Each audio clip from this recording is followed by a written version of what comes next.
कामचोर बहुएं। सुलोचना जी के 2 बेटे थे। बड़े बेटे सुलभ की शादी हो चुकी थी और करण की शादी करनी थी। माँ, अब मैं 32 साल का हो गया हूँ, अब तो मेरी शादी करा दो। अब क्या बुढ़ापे में घोड़ी चढ़ूंगा मैं? अरे चाहती तो मैं भी यही हूँ कि मेरा राजा बेटा दूल्हा बने, घोड़ी चढ़े, डोली में छोटी बहू घर आए। लेकिन तेरी इस भाभी की करतूत देख कर ना डर लगता है कि कहीं इसी की परछाई ना मिल जाए। अरे कैसी बात करती हो माँ? एकदम फुर्तीली देवरानी लाऊंगी मैं इस घर में, बिल्कुल अपनी तरह। अच्छा बहू रानी, सुन ना, किचन से एक गिलास पानी लेते आना, गला सूख रहा है। पानी? अच्छा अभी लाई। देखा, पानी के नाम पर ही नानी याद आ गई। यह है फुर्ती इसकी। कैसी बात करती हो माँ? भाभी अभी पानी लेकर आएगी आपके लिए, देखना। मंजू जैसे ही रसोई की तरफ जाने लगती है, अचानक से उसका पैर मुड़ जाता है। ओए माँ माँ माँ, मेरे पैर में बहुत जोर से मोच आ गई। अरे कोई उठाओ मुझे। तभी करण मंजू को उठाकर सोफे पर बिठाता है। देख कर चला करना, 4 कदम में ही आ गई मोच। माँ जी, वो मेरा ध्यान नहीं था ना, इसलिए ऐसा हुआ। अब तो मैं चल भी नहीं पाऊंगी। आपको पानी चाहिए था ना, मैं आपको पानी कैसे दे पाऊंगी? रहने दे, मैं खुद ही ले लूँगी। सास की जाते ही, वाह मंजू, कितनी आसानी से सासू माँ को किचन में भेज दी। यहाँ से उठकर जाना भी नहीं पड़ा। अब तो नींद आ रही है, जाती हूँ कमरे में आराम कर लेती हूँ। फिर जैसे ही मंजू कमरे में जाने लगती है, भाभी आपके पैरों में तो मोच आई थी ना? हाँ देवर जी, पर अब ठीक है, थोड़ी सी मोच थी ना, सही हो गई। Okay okay. आज तो बाल बाल बची। देखा, एक गिलास पानी देने में भी नानी याद आ गई उसे। अरे सब बहानेबाजी है। क्या माँ, हो सकता है ना कि भाभी को सच में मोच आई हो। अब दिल पर ना लो, मेरी बीवी आएगी ना, शिकायत का एक मौका भी नहीं देने दूंगा। अब उसी से ही तो उम्मीद है। रात के खाने के बाद, बहू, खाने के सारे बर्तन तुरंत धुल कर रख देना। जूठे बर्तन रसोई में रखना अच्छी बात नहीं है। ठीक है सासू माँ। क्या करूँ क्या करूँ क्या करूँ, इतने सारे बर्तन मैं अकेले कैसे धोऊंगी? एक काम करती हूँ। फिर मंजू चुपके से सारे बर्तन पड़ोसन के किचन में रख देती है।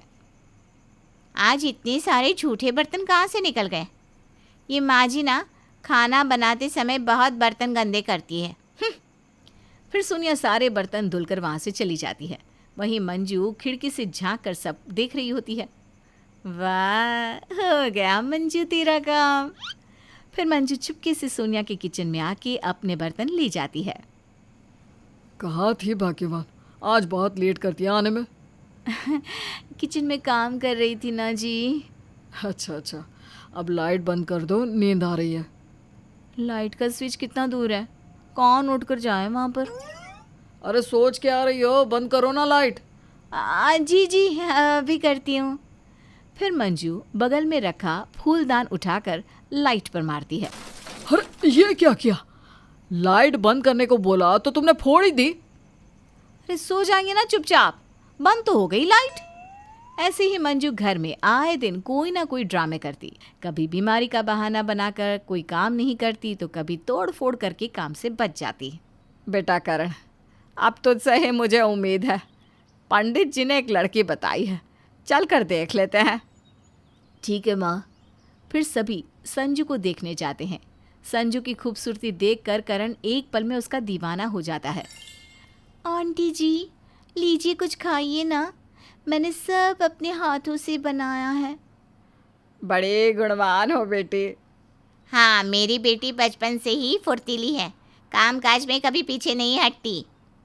सुलोचना जी संजू की इतनी तारीफ सुनकर तो फूली नहीं समाती और मन में ठान लेती है कि अब तो संजू ही उनकी छोटी बहू बनेगी। और इस तरह संजू की शादी करण के साथ हो जाती है। वहीं शादी की रात, संजू, अलमारी में तुम्हारे लिए कुछ रखा है। क्या है अलमारी में? अरे जाओ, जाकर देख तो लो। ए जी, लेते आइए ना, मैं शादी की रस्मों से काफ़ी थक गई हूँ। सोचा था सरप्राइज दूंगा, ये तो अलमारी तक चलकर जाने को भी राजी नहीं है। कोई ना, थक गई होगी आज। ये देखो, तुम्हारे लिए डायमंड नेकलेस।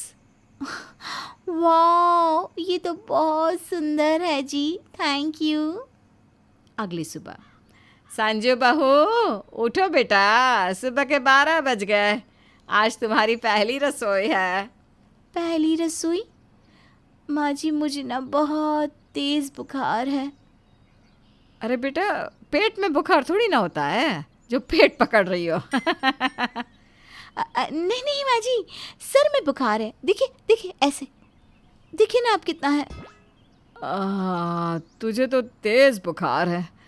एक काम कर, चल दवाई लेकर आते हैं। फिर संजू जैसे ही बिस्तर से उठती है, वो धड़ाम से ज़मीन पर गिरती है।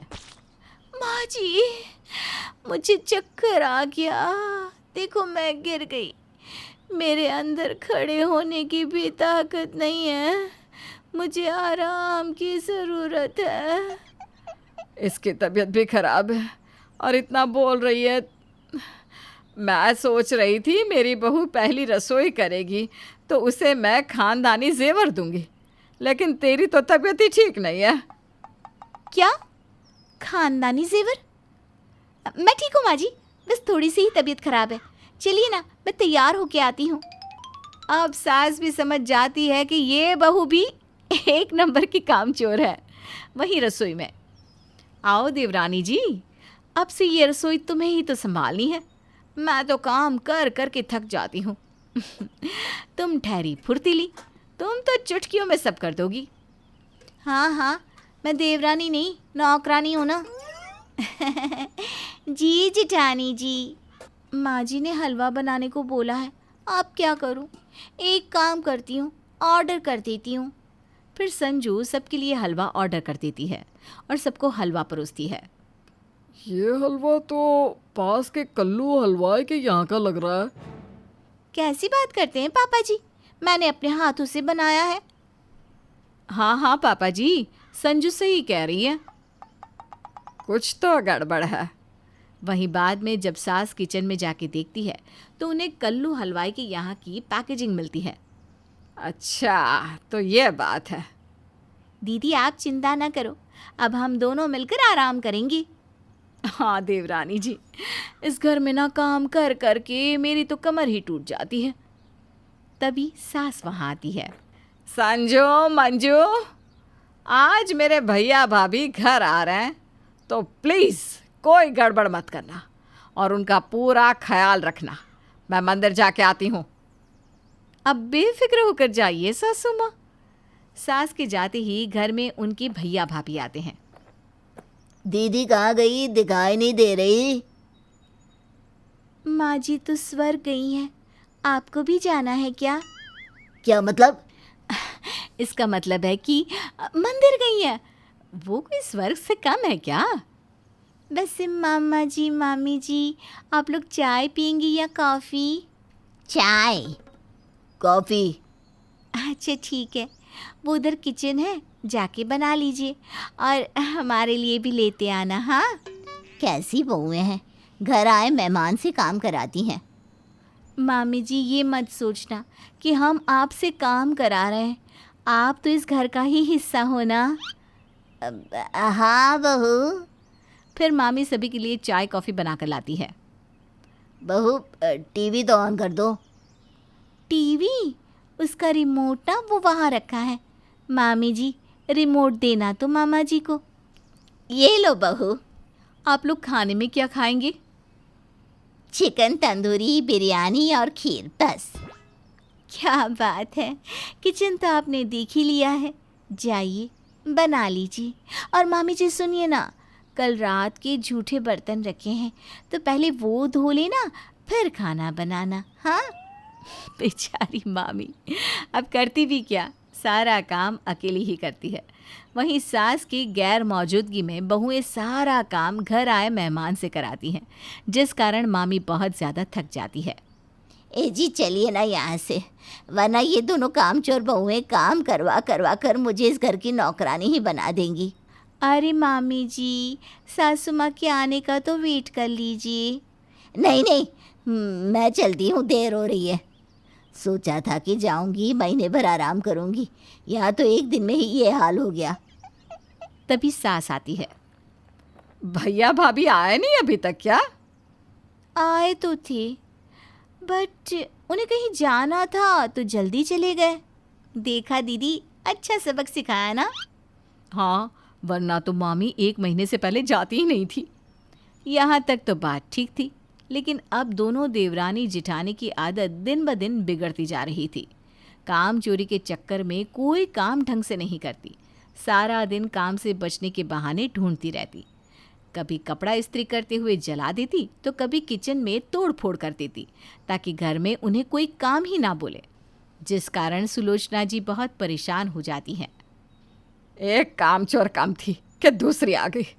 अब दोनों को सबक तो सिखाना ही होगा, वरना घर का जाने क्या होगा। फिर अगले दिन घर में दादी सास आती है। अरे दादी सास, आप यहाँ कैसे? पैरों से बहू, अब मैं तेरे जैसे आलसी तो हूँ नहीं। नमस्ते दादी जी। पैर छुएगी तो कमर टेढ़ी हो जाएगी ना बहू। अरे इतने भी क्या काम चोरी कि तो झुक नहीं सकती।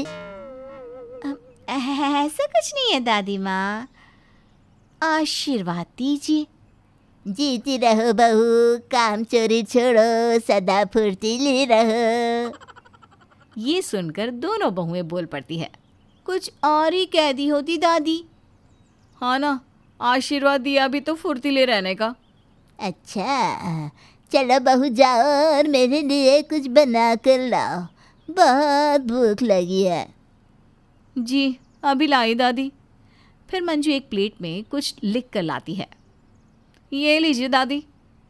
ये क्या मजाक है बहू? अरे आपने ही तो कुछ मांगा था ना।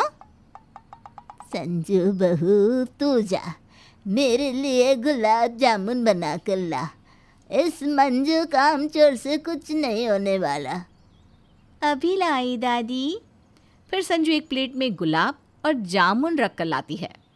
ये लीजिए दादी, गुलाब जामुन।